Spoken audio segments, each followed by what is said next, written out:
Hello friends, मेरा नाम है श्रद्धा मनीष त्रिपाठी। आप सबका मेरे चैनल में एक बार फिर से स्वागत है। आप सभी को राम राम। मुझे उम्मीद है आप लोग बहुत अच्छे से होंगे, अपने घर में अपने फैमिली के साथ। मेरी आवाज़ नहीं निकल रही है। आज अभी सुबह के बज रहे हैं 5 और देखिए मेरी बेटी भी उठ गई और मोबाइल लेके बैठ गई। बिल्कुल उठने का मन नहीं था, लेकिन अब जा रही हूँ नीचे, बनाना है लंच।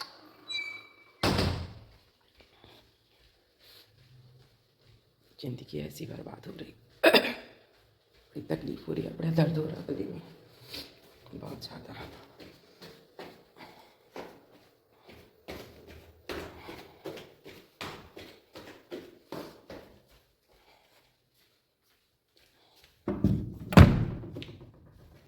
अरे बाप रे, सारा घर सो रहा है। तो फ्रेंड्स, मैं पहुंच चुकी हूं अपने किचन में और मुझे फटाफट बच्चों के लिए लंच रेडी करना था। और मैं तेल निकाली और सब्ज़ी मैंने रात में कट करके रख दी थी। आलू और न्यूट्रीला मैंने रात में भिगो दिया था। मेरी आतिया को न्यूट्रीला बहुत पसंद है, लगा वही बना दूँ, कुछ अलग सा हो जाएगा। फिर मेरी तबीयत बिल्कुल भी सही नहीं थी, उठने का बिल्कुल मन नहीं था, एकदम शरीर एकदम टूट रहा था, सर पूरा भारी हो रहा था, लेकिन करना तो था क्योंकि ऑटो वाले बहुत जल्दी आ जाते हैं। मतलब छोटी सी बच्ची, उसको तैयार करना, उठाना इतनी मॉर्निंग में, वही बहुत बड़ी बात हो जाती है। फटाफट सब्ज़ी बनाई हूँ। दूध रात में ही गर्म करके रख देती हूँ, उसको सुबह हल्का सीध गर्म करती हूँ, मतलब एक बॉयल आता है तो फिर बंद कर देती हूँ।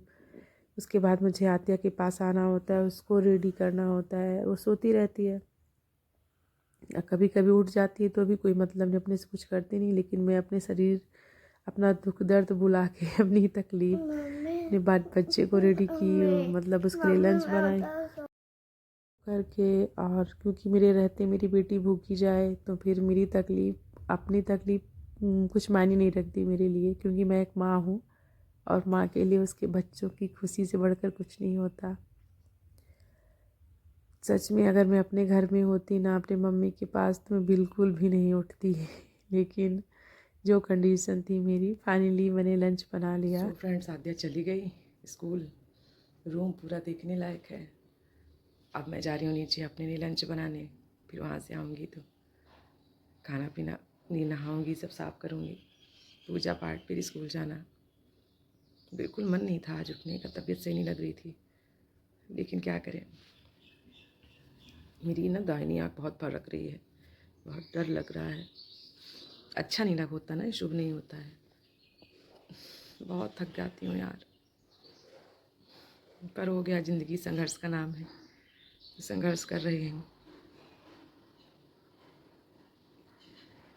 तो चलो मैं नीचे, मेरी बेटी दूध भी नहीं पी पाती यार, इतने जल्दी ऑटो वाले आ जाते हैं। पूरा दूध वैसे ही रखा रह गया मेरे बाबू को, बहुत बुरा लगता है। इतनी सुबह स्कूल है उसकी, इतना छोटा बच्चा, उतनी सुबह स्कूल, पर डे ऐसे हो जाता है। उसको डांट भी देती हूँ, क्या बताऊँ, मैं फ्रस्ट्रेट हो जाती हूँ अकेले, बहुत ज़्यादा फ्रस्ट्रेशन होता है मुझे, बहुत झुझलाहट होती है, सब कुछ नहीं मैनेज कर पा रही हूँ मैं अकेले। से लगता है कहीं चली जाऊँ छोड़ छाड़ के सब कुछ। सच में एकदम हार गई हूँ अब। तो लगता है अपनी मम्मी के लिए चली जाऊँ, मम्मी के पास हमेशा के लिए। बहुत फ्रस्ट्रेशन होती है। खैर, मिलते हैं। जाहि भी तेरा काम, जाहि भी ये सीताराम सीताराम, ये जाहि भी तेरा राम, जाहि भी थी दुनिया की नारी तो फिर मानी नहीं हो हरे बने जैसे सीखो भाई डर के राम तो फिर मानी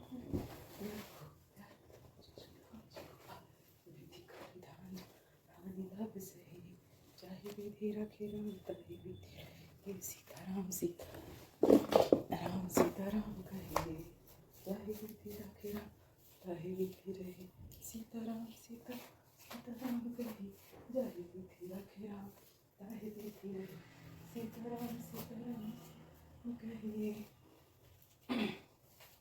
जाहि भी तेरा खेरा कहे। मेरा फाइनल, मैं रेडी हो गई स्कूल के लिए, अब मैं निकलती हूँ, बहुत लेट हो जाती हूँ। मेरा फ़ोन ये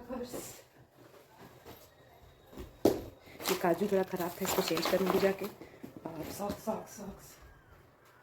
मिल जाओ ना। कोई नहीं, इसी को पहन ले रही हूँ। बहुत ज़्यादा लेट हो जाती हूँ यार, सुबह से भागती रहती हूँ ना, मतलब परेशान हो जाती हूँ। पता नहीं कितने बज गए होंगे। वॉच कौन पहने?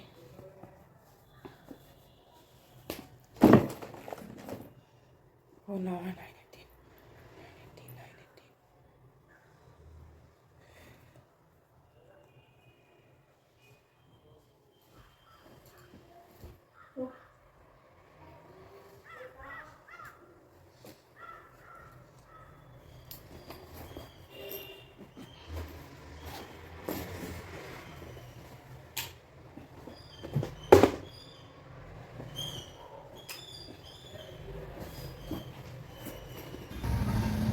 बिस्कुट खा रही हूँ क्योंकि तबीयत हो गई है ना।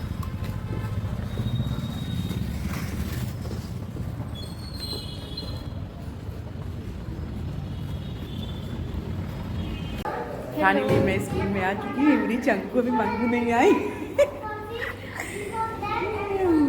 मेरे बच्चे बहुत प्यार है हम दोनों के अंदर, बहुत ज़्यादा प्यार है। स्कूल से आने के बाद कपड़े में रात में जो धुले हुए थे और रखे हुए थे उनको डालने छत पे आई। साथ में मेरी बेटी भी आ गई थी, वही शूट कर रही थी, वीडियो वही बना रही थी। लेकिन इतनी मतलब मशीन जैसी ज़िंदगी हो गई है। कपड़ों को डालना नहीं, वो उनको रात में तो देती लेकिन डालती कैसे? मुझे मॉर्निंग में तो मेरे लिए सांस लेने का टाइम नहीं रहता ना। तो आद्या रानी लगी हुई थी। मतलब सच में मेरे जीने का बहुत बड़ा सहारा है मेरी बेटी, वरना मुझे इस कभी कभी लगता है मैं इस दुनिया में ही क्यों हूँ, मुझे रहना ही नहीं चाहिए। मैं इतनी ज़्यादा होपलेस हो जाती हूँ, इतनी ज़्यादा सुनिए दोस्तों, मतलब मेरी मम्मी ज़िंदगी से गोरखनाथ हार आ चुकी चुकी है। रहती हूँ। मैं क्या वहाँ ही पे ही बोलूँ। कपड़े धर रही है। वहाँ पे देव का मुंडन होगा भी। अभी मैं तैयार होंगी, उसके बाद देव का जन्मदिन होगा, उसके बाद हम लोग बात करेंगे। Bye bye. अच्छा, इतना सारा काम पड़ा है, उसको नहलाना है। तुम्हारी मम्मी को पेपर के लिए चैन नहीं है, जानती है। मम्मी अभी तुम तो रास्ते में गोरखपुर कब पहुँचोगे? अब हो गई है रात, मैं बना रही थी आलू के पराठे, क्योंकि सासू माँ बोली थी कि पराठे बना दो आलू के, तो मैं अकेले तन्हा लगी हुई थी। तो फ्रेंड्स, मैं सारा काम ख़त्म करके आ गई हूँ ऊपर रूम में। और तबीयत आज सही नहीं लग रही है। सुबह से दवा खाई हूँ, अभी भी आके पहले दवा ही खाई हूँ। फीवर जैसे लग रहा है, लेकिन काम तो करना है ना। और मुझे उम्मीद है आप लोगों का खाना पीना हो गया होगा। काफ़ी रात हो गई है, मॉर्निंग से उठ जाती हूँ एकदम से ना, भागती रहती हूँ, एकदम थक जाती हूँ। शरीर काम करना छोड़ दिया, एकदम दिमाग शरीर सब। लेकिन क्या करें, करना पड़ता है। और ज़िंदगी में कुछ चीज़ें ऐसी होती हैं कि इंसान उसको किसी से कह नहीं पाता। मेरे साथ क्या है, मैं अपना पर्सनल बता रही हूँ कि जब से मेरे साथ ये घटना घटी ना, तो मैं किसी को भी बर्थडे विश करती हूँ। मतलब मैं कोई भी किसी का शुभ काम होता है तो मुझे डर लगता है उसको कुछ कहने में, उसके सामने जाने में। अजीब सी हेजिटेशन होती है, लगता है कहीं कोई कुछ बुरा ना मान जाए। अजीब सी ज़िंदगी हो गई है। बहुत संकोच में चीज़ें बोलती हूँ,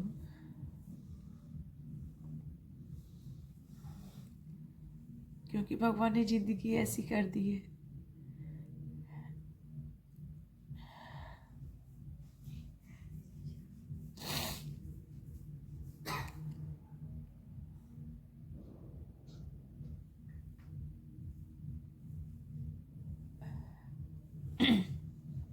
अब ऐसी हालत है ना, किसी को कोई चीज़ देना होता है तो सोचती हूँ पता नहीं कोई लेगा कि नहीं, कहीं कोई कुछ बुरा ना माने। हम लोग भी इंसान ही हैं क्या?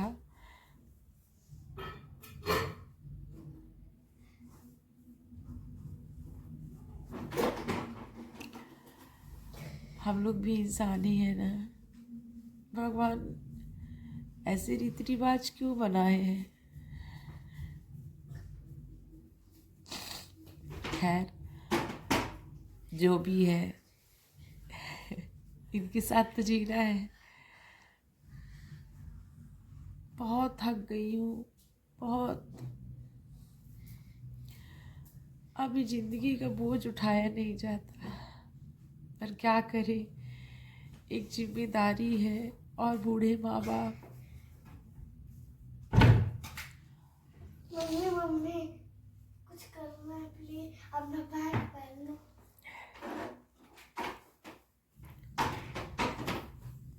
वैसे तो मैं बहुत स्ट्रांग हूँ, मैं बहुत स्ट्रांग हो गई हूँ। वक्त से, हालात से लड़ लेती हूँ। कभी कभी एकदम मन न टूट जाता है। कहाँ गया मेरा बैग? कहते हैं कि सब्र करो, भगवान सब देखता है। सब्र करो। सब्र करते करते ज़िंदगी ख़त्म हो जाती है और कुछ नहीं मिलता, कुछ भी नहीं।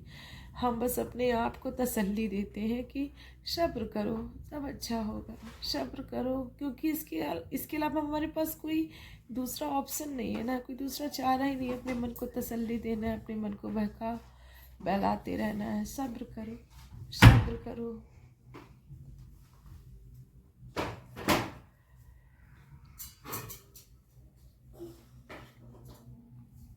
पता नहीं भगवान जब हमारा नसीब लिख रहे थे तो किस कलम से लिखे थे।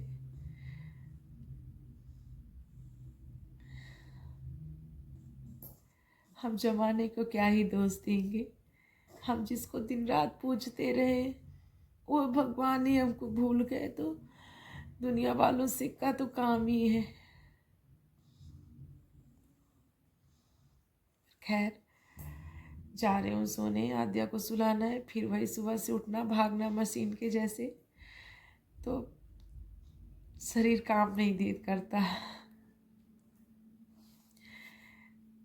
आप सभी को राम राम। आप सब लोग बहुत अच्छे से रहो, बहुत अच्छे से, और अपने परिवार को पूरा टाइम दीजिए, पूरा टाइम दीजिए। फिर ये समय जब एक बार गया हाथ से तो कभी नहीं आता। मेरी सबसे यही प्रार्थना है। आप सभी को राम राम, शुभ रात्रि।